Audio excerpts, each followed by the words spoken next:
which feels like a squirrel in a silk dressing gown.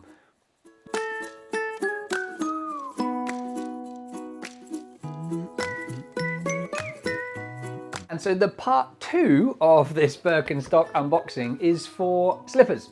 Now these are the new Boston Shearling suede leather slippers. I had the other slippers that Birkenstock do. I'm just trying to work out what they are called. I think they were the Zermatt. Okay, so I had the Zermatt wool felt slipper before with the sort of fluffy inside. It was so fluffy! They're nice, they're a really nice slipper, but because it's felt, it moves and stretches a lot and very quickly. And the big problem with felt, of course, is they become misshapen. So you end up with a slipper that's really, really way too big for you. So I saw the new Boston, which of course, and I'm a big fan of the Boston clogs. I've worn them for years.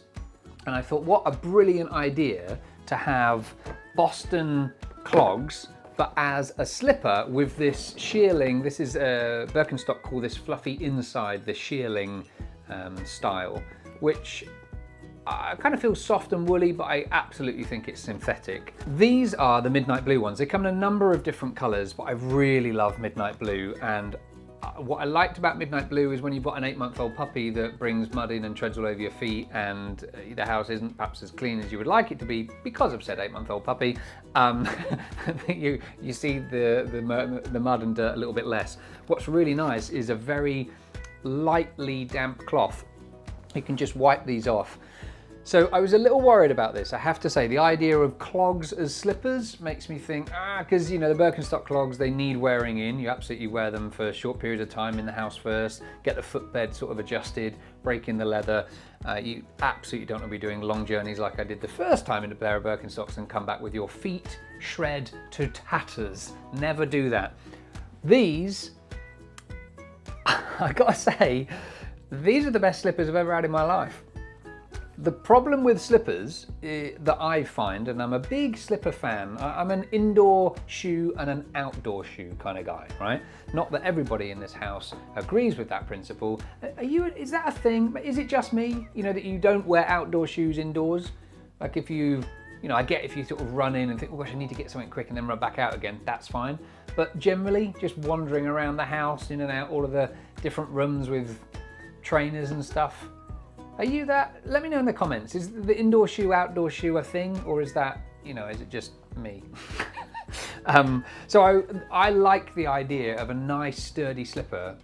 Not that kind of, did you know, interesting enough, there was a statistic a few years back that there are more accidents, bedroom slippers and balloons cause more accidents every year than dogs do. So, you know, think about dog bites or tripping over dogs or stuff like that, or, you know, pulling your shoulder out of joint when the dog pulls. But actually bedroom slippers cause more accidents because they're not very sturdy and they, you know, they don't support your foot very well. You trip over them, that kind of jazz. Interesting. Now, if you like a really sturdy slipper, Birkenstock do one with a back strap. I personally love a clog and my feet are really used to walking in clogs. So you get this lovely, lovely, super soft, and I've worn them a little bit because I really wanted to show you. They're about kind of 2 weeks old now. Again, it's a shoe, right? You can't do an unboxing and a review of a shoe if you haven't worn the shoe. You know, they look lovely, great, but what do they feel like? So I've road tested them a bit.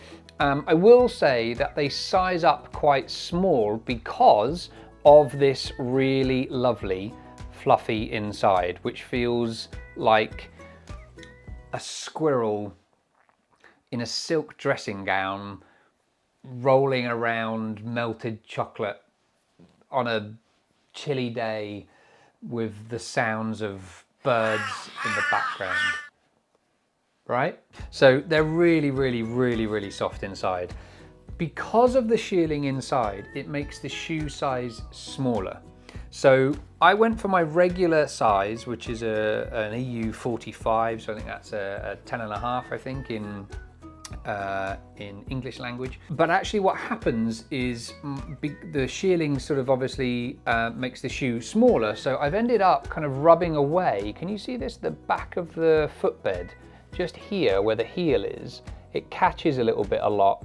So I'd actually size up one, I think, because you still get the strap, just like on all the Boston clogs. So go one size bigger than you would, and then just you know, pull this in, and you'll find actually that your foot will slip in there really nice. Obviously, if you've got socks on, as I wear them around the house, like sort of house shoes, I suppose. House shoes, doesn't that make me sound like someone from Downton Abbey? The Abbey. Really, really nice grip, just like the Boston clogs. I don't know if it's the same. I should have maybe checked that before I did this, but they've got a really, really good grip. It's thick, they're quite a weighty slipper, so really nice. Let me bring that up against the camera and you can kind of see just how, the camera is trying to focus on me, but you can see the depth of that tread in there, right? So you haven't got that ridiculous slippy slipper sole. This is a proper shoe that's been turned into a slipper, and I really love that idea. I think it's ingenious. Here's the big drawback. You get the gorgeous little Birkenstock button there, which is so iconic to all of the Birkenstock stuff. It's like the kind of stife button, but for shoes. And I really love that. And I also love the clip detail as well with the Birkenstock name on it. These make a really, really nice gift, but they are £160. Now they come in a number of different colours. There's a mocha, which is like a sort of brown colour, which is really, really nice with a contrasting lighter brown inside shearling. This is the midnight blue. I really like these. There's something kind of classy and sleek about them. They look good with pretty much everything I wear. Because that's the other thing, isn't it, with slippers? You often, you know, people wear slippers indoors and you look like a bit of a clown. You're a clown. So there you go. That is my review of the Boston Shearling suede leather slipper from Birkenstock. You can get them all sorts of places, including online. Highly recommended. A 5 feet out of 5 feet. I don't know if that's actually a thing, but it is now.